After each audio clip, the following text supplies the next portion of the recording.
Hello students, कैसे हैं? अच्छा है। चलिए, बहुत बढ़िया। हमारी भी यही उम्मीद है कि आप बहुत अच्छे होंगे। चलिए, बच के रहिए, सेफ रहिए।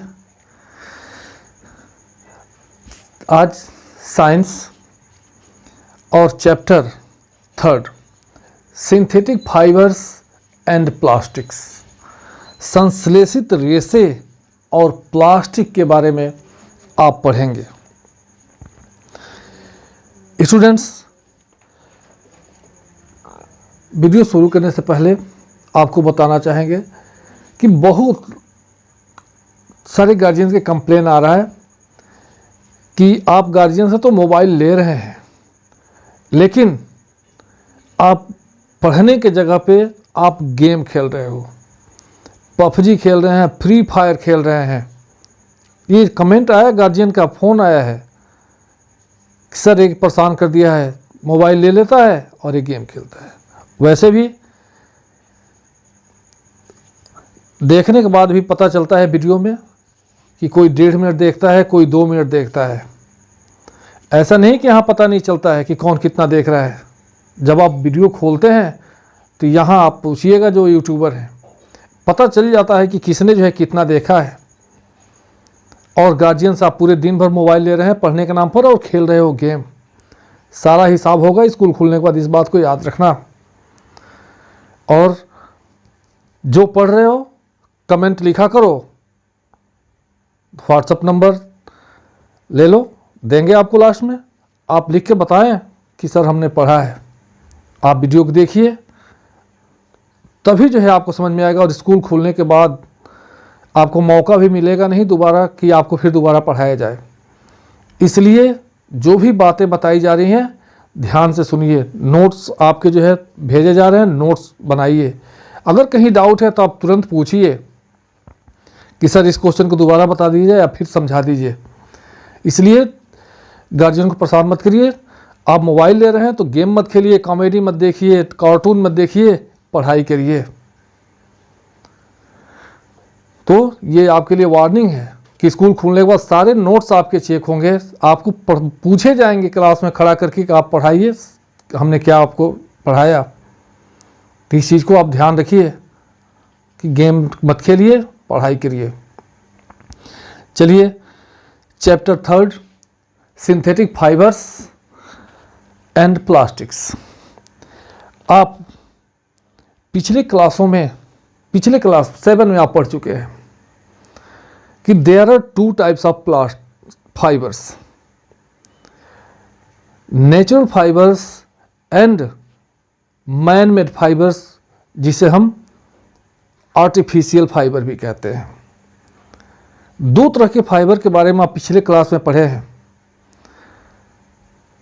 Natural fibre and synthetic fibre, जिसे हम मैन मेड फाइबर भी कहते हैं। ये जो नेचुरल फाइबर होते हैं, जैसे wool, silk, cotton, jute, these fibers are called natural fibers, क्योंकि the fibers which are obtained from natural resources such as plants and animals are called natural fibers,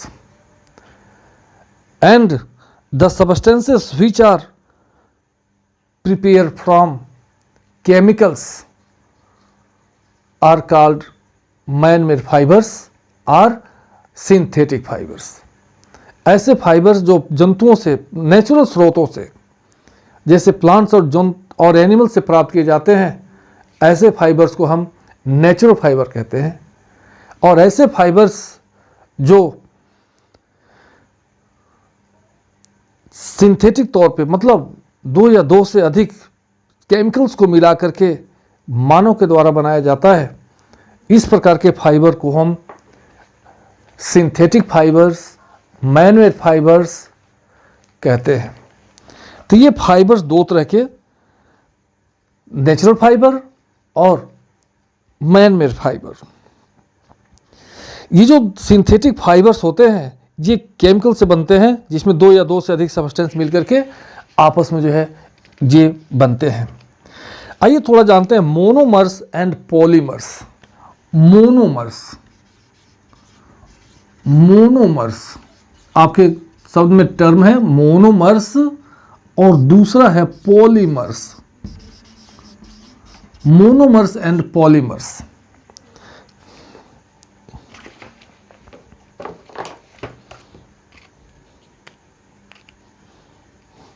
ये देखिए, मोनो दो शब्दों से मिलकर के बना है। मोनो का मतलब होता है वन या सिंगल, और दूसरा शब्द जो है मीरोस, मेरोस से मिलकर के बना है, जिसका मतलब होता है यूनिट। मोनोमर, मीरोस। तो मोनोमर्स और पॉलीमर्स। ये जो पॉली देखिए, पॉली का मतलब होता है मेनी, और दूसरा पॉलीमर बना है पॉली और मीरोस से, जिसका मतलब होता है यूनिट। तो ये मोनोमर्स करके fibres are fine thread like structure. All the fibres are made up of small units. जो भी ये फाइबर्स होते हैं वह एक स्मॉल यूनिट से मिलकर सिंगल, ऑल द ये fibres are made by small unit, ये small unit which is called monomer. ये जो सिंगल यूनिट, जिससे वह इकाई जिससे मिलकर के ये बने होते हैं फाइबर्स, उसको हम मोनोमर कहते हैं। और जब बहुत सारे मोनोमर्स आपस में मिल जाते हैं तो बनता है पॉलीमर्स। जब when many monomers mix together they form polymers. तब वो जब बहुत सारे मोनोमर्स मिल जाते हैं तब वहाँ जो है पॉलीमर्स बनता है।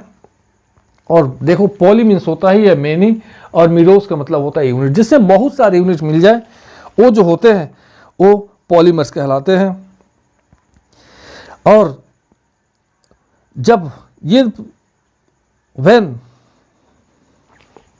जो मोनोमर्स, ये जो the process of joining together of monomers to form a polymer is known as polymerization. Polymerization, the process of joining together of monomers, करें कि वह प्रोसेस जिसके द्वारा मोनोमर्स जुड़ करके पॉलीमर का निर्माण करते हैं, ये पॉलीमर को बनाते हैं, इस प्रोसेस को कहते हैं, या the process of joining together of monomer is called polymerisation. और ये दो तरह से जुड़ करके बनते हैं। पहला जो होते हैं when monomers combine in linear fashion. जब ये लीनियर वे में जब जुड़ते हैं तब इनको हम लीनियर पॉलीमर कहते हैं। और when monomers join in cross link, जब ये क्रॉस लिंक में जुड़ते हैं तो उसे हम क्रॉस लिंक्ड पॉलीमर कहते हैं। दो तरह से जुड़ते हैं, एक तो लीनियर, बिल्कुल स्टैंड सीधा, ऐसे देखो ये जैसे मान लो ये ऐसे इस तरह से जब जुड़ते हैं तो इसको हम लीनियर कहते हैं, लीनियर पॉलीमर। और दूसरा जैसे मान लो ऐसे इस तरह से जब जुड़ते हैं तो इसको हम क्रॉस लिंक्ड पॉलीमर कहते हैं। ये क्रॉस लिंक जो है कहलाते हैं। तो दो तरह से जुड़ते हैं, एक तो देखो ये लीनियर ऊपर वाला, और यहाँ इसको हटा देते हैं, ये देखो लीनियर, और ये जो है वो क्रॉस लिंक्ड पॉलीमर।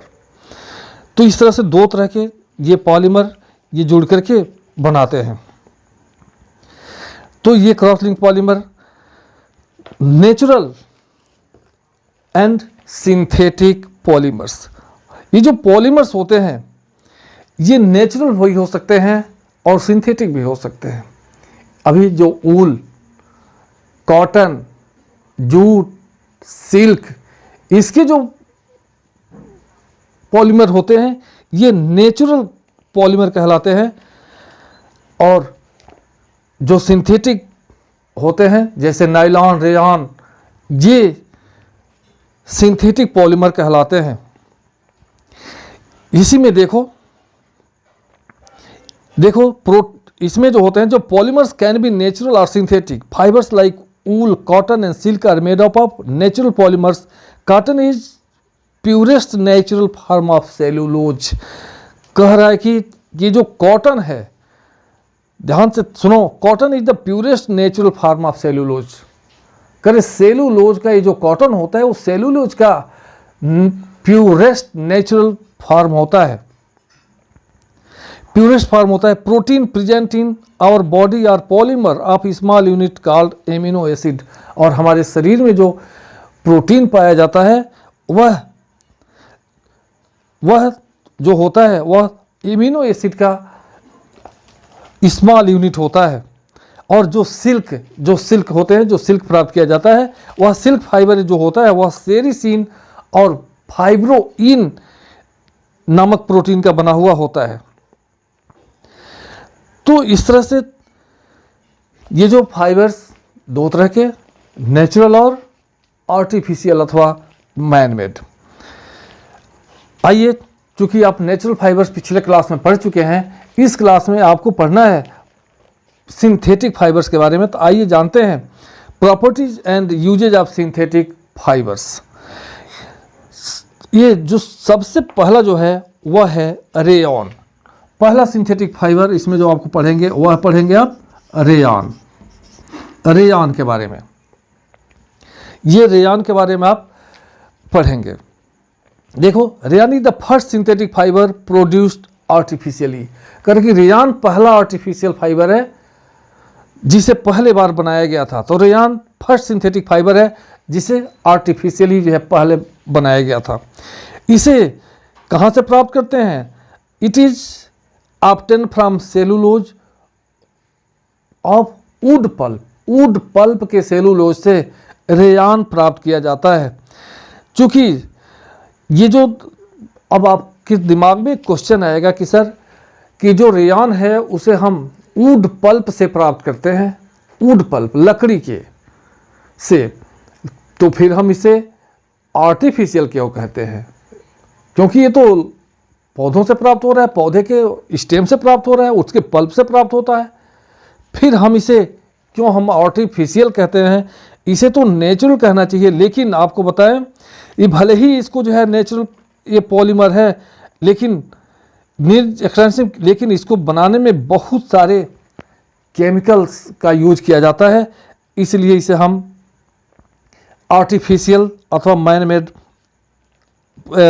फाइबर कहते हैं। ये जो रेयॉन है ये 1880 से फ्रांस में जो है इसका निर्माण शुरू हुआ। और rayon is known as artificial silk also.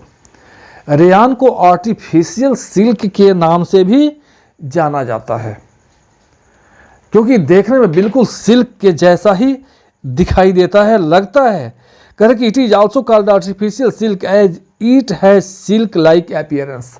इसका जो अपीयरेंस होता है वह सिल्क के जैसा होता है, इसलिए हम इसे आर्टिफिशियल सिल्क कहते हैं। आइए देखते हैं what are the properties of rayon. कहते कि ये जो रेयॉन होता है, rayon a good absorbent and does not shrink. Rayon is good absorbent और एंड डज नॉट श्रिंक।